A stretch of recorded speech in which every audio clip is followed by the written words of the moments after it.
London and New York did not fight with armies. They fought with ledgers, ships' manifests, and the promise that paper could be trusted more than coin. Which city learned to buy the future first, and which learned to sell it last?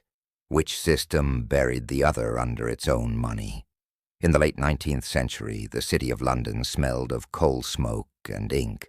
Merchants moved in from the docks with bundles of bills. Bankers closed shutters and counted paper claims on railways, mines, and ports half a world away.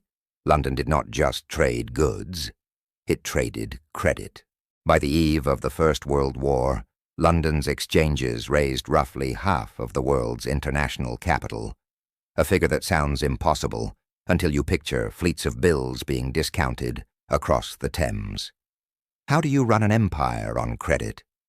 That question sits at the heart of our duel. Across the ocean, New York was a younger, louder market. Its streets were grit and ambition. Wall Street handled growing domestic industries, but it lacked the global reach London enjoyed. The difference was not taste. It was structure. London's bill market, short-term IOUs crossed, discounted, and recombined, served as the grease for global trade. It meant a merchant in Calcutta could be paid by a buyer in Liverpool with a single instrument that creditors in Paris and Buenos Aires would accept. That web of trust was London's competitive edge. What happens when that trust frays? The first major tremor came with war. World War I drained gold, froze foreign lending, and rewired trade lines. Britain kept its empire, but its financial engine was scarred. Markets that once flowed through the city rerouted to neutral or rising powers. Then came another, slower revolution, America's rise as both industrial maker and creditor. By the 1940s, the United States held the lion's share of the world's monetary gold, and the factories that turned raw materials into finished goods. The unexpected thing is how fast money follows power, but power does not move without a system to carry it. At Bretton Woods in 1944, the rules changed in writing. Delegates stitched together a currency architecture that anchored other currencies to the US dollar and anchored the dollar to gold at $35 an ounce. That public commitment made the dollar the world's settlement currency, the default counterparty for cross-border promises. Nations peered at their ledgers and saw dollars where once they had seen sterling. That single number, $35 per ounce, was a technical rule that translated into geopolitical gravity. How did New York turn a technical peg into dominance? The story is not one of sudden conquest. It is a slow accumulation of convenience.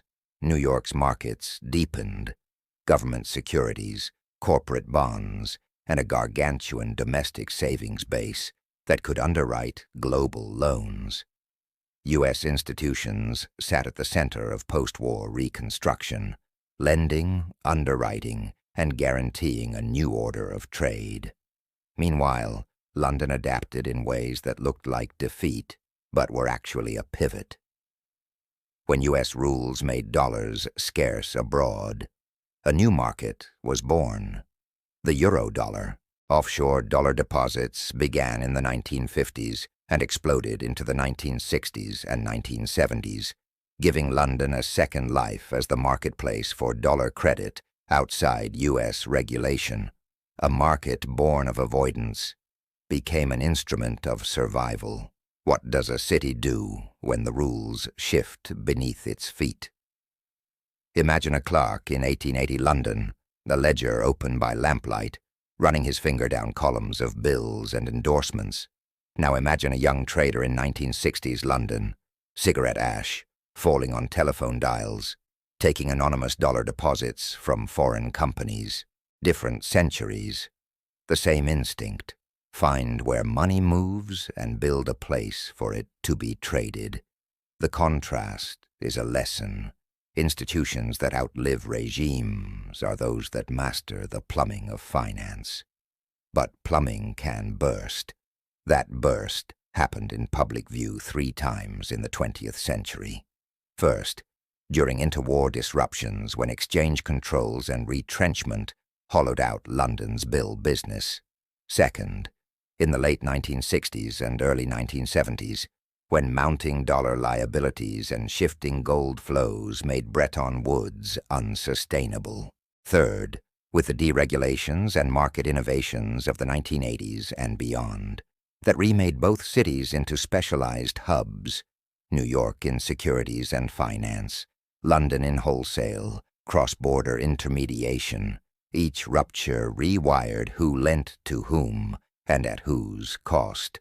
We need numbers because scale changes how decisions feel.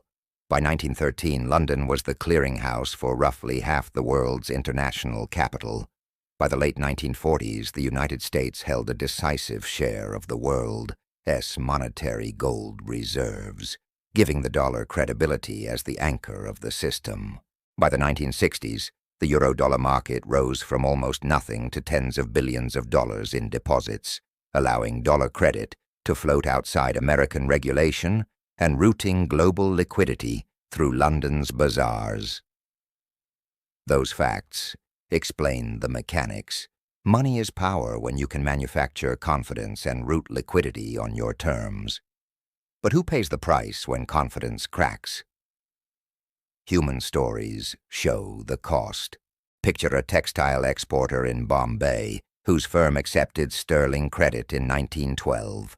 War interrupts shipments, credit dries up, and the exporter's ledger turns red. Across the Atlantic in 1933, a New Yorker with savings in a local bank wakes to hearings about bank failures and a government promise. Those scenes repeat across centuries because finance redistributes risk as it concentrates opportunity. Money doesn't vanish evenly. It amplifies. Here is one small story that sticks. An immigrant clerk in Manhattan named Samuel, who worked nights at a brokerage in the 1940s. He watched Wall Street underwrite foreign loans and thought, "I will buy my house before the next downturn." He confided to a colleague one autumn evening, "It feels like everything is on paper until it isn't." 2 years later, he learned the truth when delays in Europe sent shockwaves through the bonds they had just bought. That line, "Everything is on paper," sums up the duel. Paper can become a promise or a trap. We will pause here for a moment, and if this rewires how you see your bank statement, then stick with us and we'll keep pulling these threads. This is not an ad.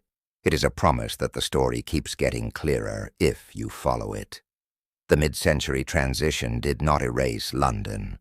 Instead, it made both cities part of a global architecture that balanced public rules and private ingenuity.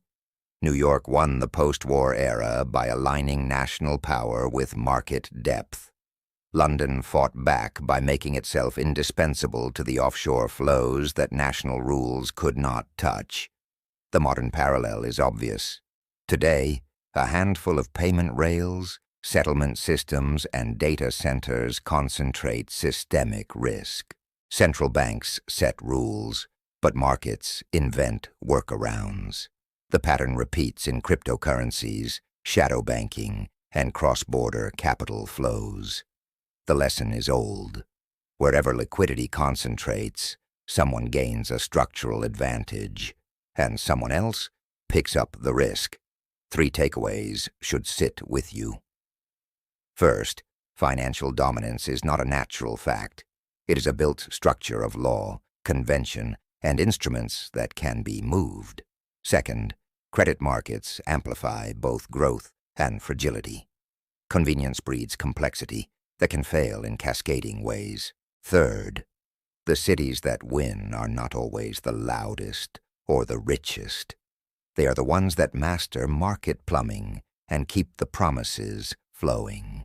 If you are thinking about what to watch next, look at where money now concentrates: platforms, settlement systems, and the invisible flows that cross borders at night. Those are the modern battlegrounds. The duel between London and New York taught us that rules shape markets, but so do innovations that bend rules, and that is both a warning and an opportunity. History is not merely a set of dates. It is a set of instruments that carry decisions forward.